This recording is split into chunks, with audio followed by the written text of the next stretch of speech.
আগামী ফেব্রুয়ারিতে নির্বাচন হবে কিনা তা নিয়ে অনেকের সন্দেহ আছে, আমার আছে। এর মধ্যে নাসিরউদ্দিন পাটোয়ারি তো ঘোষণায় দিয়েছে যে ফেব্রুয়ারিতে নির্বাচন হবেই না। তবে আমি সবাইকে ফেব্রুয়ারিতে নির্বাচনের টার্গেট নিয়ে প্রস্তুতি নিতে বলি। এটা না বললে আবার বিএনপি আলারা বলবে আমি নির্বাচন পিছাইতে চাই। তবে এই নির্বাচনে কি হবে তা নিয়ে আমি এক সপ্তাহ আগে বলছিলাম যে এই নির্বাচনে খেলা হবে, অপ্রত্যাশিত ফলাফল হবে।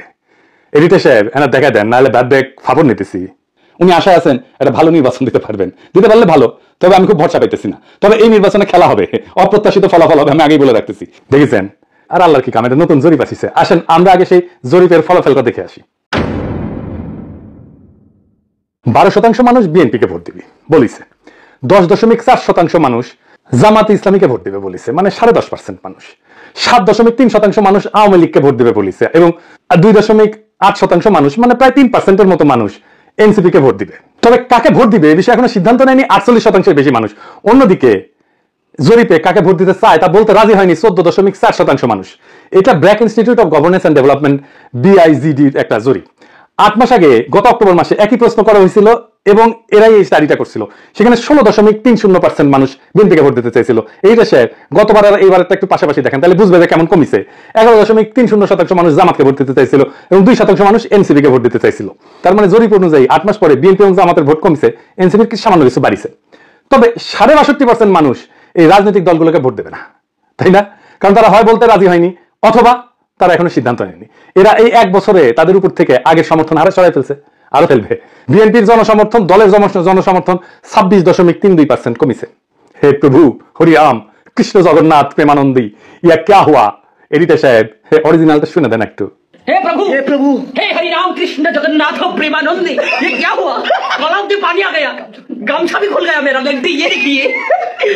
ছাত্র ইনস্টিটিউট অফ ক্রিটিক্যাল থিঙ্কিং এর হোয়াটসঅ্যাপ শাখার গলা পর্যন্ত পানি আগা। বিএনপিকে জিততে পারবে, তারা মনে করতেছে পারবে, কারণ আওয়ামী লীগের এই 7.3% ভোট তারা নিবে। কিভাবে তারা নিবে, কৌশল কি, আসেন সেটা একটু বুঝে দেখি। তারা তাদের নেতাদের একটা অংশকে মুজিব, ধানমন্ডি, 32 নম্বর আওয়ামী লীগ নিষিদ্ধ করার প্রশ্নে আওয়ামী লীগের যে বয়ান সেটা ফেরি করার কাজে নামাই দিছে। আমরা জানি এই যে শেখ রুমিনুর রহমান, ফজা পাগলা, হাবিবুর রহমান হাবিব, এরা তো কেন্দ্রীয় পর্যায়ে, এমনকি জেলা পর্যায়ে, উপজেলা পর্যায়ে পর্যন্ত আওয়ামী লীগের ভোটার, বিশেষ করে হিন্দু সম্প্রদায়ের কাছে তারা একই বয়ান ফেরি করছে। শুনেন, এটা বগুড়ার শাহ আলম সাহেব করছে। কিন্তু সংগঠন হিসেবে আওয়ামী লীগ নিষিদ্ধ চাই না, অথচ আজকে যারা দেশের দিকে দিতে চায়, জামাতের মধ্যে একটি নতুন সংগঠন করেছে হিন্দু জামাত, এটা কখনো সম্ভব? তারা এবং নতুন একটি রাজনৈতিক দল মিলে 3 দিনের ভূমি আন্দোলন করে স্বাধীনতার নেতৃত্ব করে একটি রাজনৈতিক দল, বাংলাদেশের সবচেয়ে পুরনো একটি রাজনৈতিক দল, সেই দলকে বাংলাদেশে নিষিদ্ধ করেছে, যেটা রাজনৈতিক ভাবে সঠিক সিদ্ধান্ত হয়েছে বলে আমি বিএনপির একজন কর্মী হিসেবে মনে করি না। এই বাংলাদেশের ইতিহাস লিখতে গেলে মহান স্বাধীনতার ঘোষক শহীদ রাষ্ট্রপতি জিয়াউর রহমানের নাম লিখতে হবে। এই বাংলাদেশের স্বাধীনতার ইতিহাস রচনা করতে গেলে মুক্তিযুদ্ধের নেতৃত্বকারী দল আওয়ামী লীগের তৎকালীন সভাপতি শেখ মুজিবুর রহমানকে অস্বীকার করা যাবে না। এই 2 নেতাকে অস্বীকার করে নতুন বাংলাদেশ নির্মাণের কথা বলে, তো তাতে হয়তো এই 7%-এর 4-5% ভোট পাইতেও পারে, কিন্তু এটা পাইতে গিয়া আরো 8-10% নিজস্ব ভোট সে হারাবে। তাহলে আসলে রাষ্ট্র ক্ষমতায় কে যাবে? আপনারা বুঝতে পারতেছেন যে যারা এখনো সিদ্ধান্ত নেয়নি কাকে ভোট দেবে এবং যারা বলতে চায়নি তারাই আসলে ঠিক করবে কারা রাষ্ট্র ক্ষমতায় যাবে। তো যাই হোক, এটা আলোচনাটা বিস্তারিত আসার আগে বিএনপি দলটা কিভাবে ফাংশন করে সেটা একটু বুঝাই। তাইলে এই যে কেন এই রুমিনুর রহমানরা এই কাজ করে এটা বুঝতে পারবেন, এবং কিভাবে তারেক রহমানের নিরঙ্কুশ নিয়ন্ত্রণ নিশ্চিত হয় দলের মধ্যে এটা বুঝতে পারবেন। আর এই পদ্ধতিটা বিএনপির সবচেয়ে বড় দুর্বলতা। আমি এটা বিএনপির সাথে কাজ করতে করতে গিয়ে আবিষ্কার করছি। আসেন দেখি এটা কেমন। বিএনপিতে 2টা কাজ করে। এক, সোশ্যাল কনফ্লিক্ট, যেটা সমাজে যে দ্বন্দ্বটা আছে সেটাকে ইন্টারনালাইজ করে ফেলে, মানে সেটা নিজের ভিতরে ঢুকে ফেলে, দলের ভিতরে ঢুকে ফেলে। মানে ধরেন সমাজে আওয়ামী লীগের রাজনীতি চলবে কিনা, এটা নিয়ে একটা দ্বন্দ্ব আছে, তো সেটাকে সে দলের মধ্যে নিয়ে ফেলে। আওয়ামী লীগের রাজনীতি করা উচিত এমন একটা দল তৈরি করে নিজের দলের মধ্যে এই মত প্রচার করবে, আর তার বিপরীতে আরেকটা দল তৈরি করে যারা ভিন্ন মত প্রচার করবে। এটি হইতেছে এক্সটার্নাল কনফ্লিক্টকে ইন্টারনালাইজ করা। কি সুবিধা পায় এতে? সে মনে করে যে এক্সটার্নাল যে কনফ্লিক্ট এটা তো ম্যানেজ করা ডিফিকাল্ট, এক্সটার্নাল কনফ্লিক্টকে আমি যদি ইন্টারনাল করে ফেলি সেটাকে আমি কন্ট্রোল করতে পারবো ইজিলি, কারণ আমি তো নেতা, আমার কথা 2 পক্ষই শুনবে। তো আমি এই আলোচনাটা দলের মধ্যে থেকে করব এবং আমি এটাকে নিয়ন্ত্রণ করব।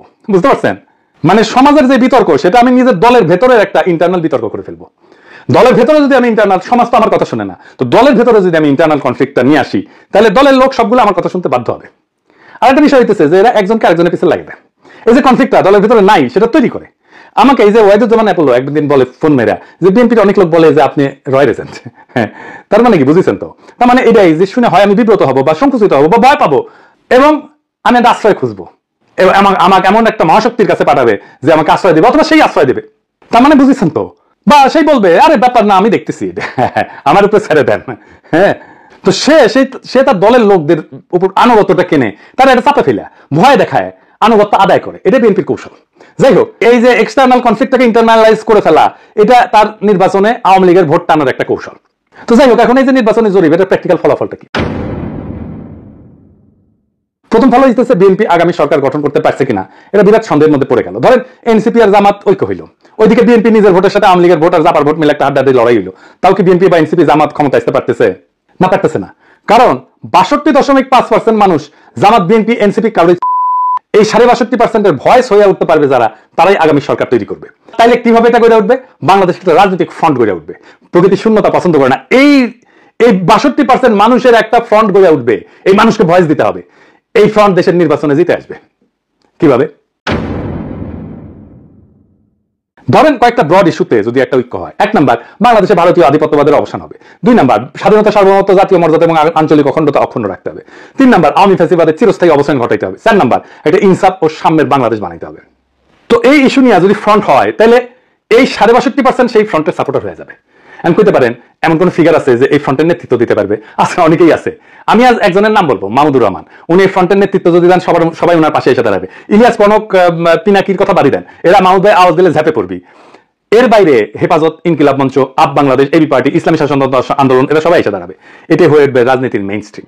এনসিপি আর জামাতের কোনো অপশন থাকবে না এই ফ্রন্টে জয়েন না কইরা। বিএনপিও আসতে পারে এই ফ্রন্টে, স্বাগত জানাই আমরা। এই ইস্যুতে ঐক্য হইলে ওয়াই নট, কিন্তু সিট জাতীয় মাইনা নিতে হবে। এই ফ্রন্ট মানে বিএনপির বিরুদ্ধে যাওয়া না, কিন্তু বিএনপির বিরোধিতা করাও না, বরং অ্যান্টি ফ্যাসিস্ট, অ্যান্টি ইন্ডিয়া সমস্ত শক্তিকে একটা কমন গ্রাউন্ডে নিয়ে আসা। আমি তো চাই বিএনপির আলতাফ হোসেন চৌধুরী ভাই উনি জিতে আসেন, ইয়াংদের মধ্যে শহীদুদ্দিন চৌধুরী আনি জিতে আসুক, আমি এটা চাই। কিন্তু রুমিন ফারহানা হারুক, হাবিবুর রহমান হাবিব হারুক, ফজা পাগলা হারুক। আমি যদি ইলেকশনের আগে দেশে যেতে পারি, আমি আলতাফ ভাইয়ের এলাকায় গিয়ে ক্যাম্পেইন করে দিয়ে আসবো, যেন উনি যেতে ধানের শীষের ক্যাম্পেইন করে দিয়ে আসবো। আমার ক্যাম্পেইনের দরকার নাই ওনার জেতার জন্য, উনি এমনি জিতবেন, কিন্তু আমি যাবো আমার নিজের মনের শান্তির জন্য যাবো, যে আমি আলতাফ ভাইয়ের ইলেকশনে কিছু কাজ করেছিলাম। তো এই যে ফ্রন্ট, এই ফ্রন্টের সুবিধা কি হবে? এই ফ্রন্টের রাজনৈতিক দলের মাতবরি থাকবে না। রাজনৈতিক দলগুলোকে কিন্তু দেশের মানুষ পছন্দ করে না, বিশ্বাসও করে না। সেজন্য রাজনৈতিক দল অ্যান্টি হাসিনা লড়াইয়ের নেতৃত্ব দিতে পারেনি। এটা মাইনে নিতে হবে সবাইকে। এই ফ্রন্ট 2024-এর বিপ্লব যারা করছে সেই রকম একটা জনগণের ফ্রন্ট হয়ে উঠবে। রাজনৈতিক দল যা খুশি তাই করতে পারবে না। এনসিপির বালখিল্যতা, জামাতের রাজনৈতিক ভুল, অন্য ছোট দলের ন্যাশনাল ইম্প্যাক্ট তৈরি করার অক্ষমতা সব দূরে হয়ে যাবে। এক নতুন আশায় দেশবাসী বুক বাঁধবে, সারা দেশে এক নতুন আশার সঞ্চার হবে। আমরা কলা গাছ যদি দাঁড় করাই দিই, বেশিরভাগ আসনে তারা জিতে আসবে। আমরা বিএনপির ট্রু ন্যাশনালিস্ট নেতাদের আসনে কোনো প্রার্থী দেবো না। আমাদের মার্কা হবে বাম্বুর দাবরানিতে দেশকে আবার সঠিক রাস্তায় নিয়ে আসবো। এই ৬২.৫% থেকে বাংলাদেশের আগামীর রাজনীতি উত্থিত হবে। আমি প্রশ্ন হচ্ছে, মাহমুদ ভাই কি রাজনীতিতে এভাবে আসতে রাজি হবেন? না, হবেন না। ওনারা যারা চেনেন তারা জানেন উনি হবেন না। এই ভিডিও দেখার পরে উনি আমার ফোন দিয়ে জারি দিবেন, বলবেন এসব কি পাগলামি শুরু করিস, আমি আমার দেশ নিয়ে আসছি, আমার বয়স হয়েছে। তো যাই হোক, উনি যাই বলুক, সক্রেটিস বলছিলেন সেই নেতাই শ্রেষ্ঠ নেতা যে অনিচ্ছুক নেতা। মাহমুদ ভাই অনিচ্ছুক নেতা, তাই উনার বাংলাদেশের সেরা নেতা হওয়া সম্ভব। এইটারে বলে সিনাটাস আর্কিটাইপ। কঠিন লাগিচ্ছে হ্যাঁ কথাটা শুনে, টাইমটা শুনে, কিন্তু এটা খুব মজার ইতিহাস হচ্ছে, আসেন শুনি। উনার নাম ছিল লুসিয়াস কুইন্টিয়াস সিনসিনাটাস। 458 খ্রিস্টপূর্বাব্দে একজন রোমান সম্রাট ছিলেন তিনি। এই গল্পটা শুরু হয় একটা গভীর সংকট দিয়ে। রোমান সেনাবাহিনী কনসাল মিনুসিয়াসের অধীনে প্রতিবেশী উপজাতি ইকুইদের দ্বারা অবরুদ্ধ হয়ে পড়ে এবং ধ্বংসের মুখোমুখি হয়। রোম শহর আতঙ্কিত হয়ে যায়। এই চরম মুহূর্তে সিনেট মরিয়া হইয়া, উনি প্রাক্তন সেনাপতি ছিলেন সিনসিনাটাস, ওনাকে সম্রাট হিসেবে নিয়োগের পক্ষে ভোট দেয়। উনি তখন অবসর জীবনযাপন করেছিলেন এবং কৃষিকাজ করেছিলেন। সিনেটের একটা প্রতিনিধি দল তার ছোট খামারে পৌঁছায়, সেখানে তাকে তার জমিতে লাঙল চাষ করতেছে দেখে। দেশের ডাকে সারা দিয়ে সিনসিনাটাস একটা নতুন সেনাবাহিনী গঠন করে এবং অসাধারণ সামরিক অভিযানে একদিনের মধ্যে ইকুইদেরকে পরাজিত করে অবরুদ্ধ রোমান বাহিনীকে উদ্ধার করে রোম শহরকে রক্ষা করে। 6 মাসের জন্য ওনাকে সম্রাট বানানো হয়েছিল, কিন্তু 15 দিন বা 16 দিন পরে উনি ক্ষমতা চাইরা আবার চলে যান, ওনার ক্ষেতের মাঠে চলে যান কৃষিকাজ করতে। জর্জ ওয়াশিংটনের হিস্ট্রিও কিন্তু এরকম।